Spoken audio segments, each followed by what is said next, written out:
गुंतवणुकीची सुरुवात कशी करायची? चला आज यावरच बोलूया. सगळ्यात महत्त्वाचा प्रश्न, आपला पैसा आपल्यासाठी आणखी पैसे कसे कमवू शकतो? आपण पैसे साठवतो, पण आजच्या काळात फक्त बचत करणं खरंच पुरेसं आहे का? याचं उत्तर आहे महागाई, जी आपल्या पैशांची किंमत हळूहळू कमी करत असते.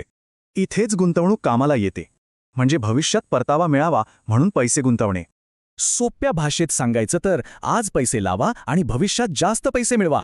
गुंतवणुकीचे बरेच प्रकार आहेत. Stocks, mutual funds, real estate, सोनं, एफडी असे अनेक पर्याय आहेत.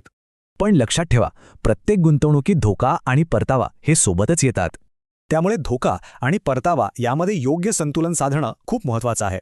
आता बोलूया कंपाऊंडिंगबद्दल, म्हणजे आपल्या नफ्यावर सुद्धा नफा कमवणे. एक उदाहरण घेऊ. समजा आपण 10,000 रुपये गुंतवले. काही काळानंतर या रकमेचे 12,000 रुपये झाले. पण खरी जादू पुढे आहे. आता पुढचा नफा मूळ रकमेवर नाही तर या वाढलेल्या रकमेवर मिळेल. हीच आहे कंपाऊंडिंगची ताकद. म्हणजेच गुंतवणुकीत जितका जास्त वेळ द्याल तितका फायदा मोठा होतो. पण यशस्वी होण्यासाठी गुंतवणुकीतल्या काही सामान्य चुका टाळायलाच हव्यात.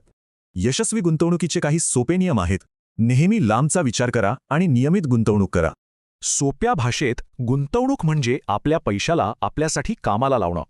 आणि शेवटी एक महत्त्वाचा विचार, बचत आपल्याला सुरक्षित ठेवते, पण गुंतवणूक श्रीमंत बनवते.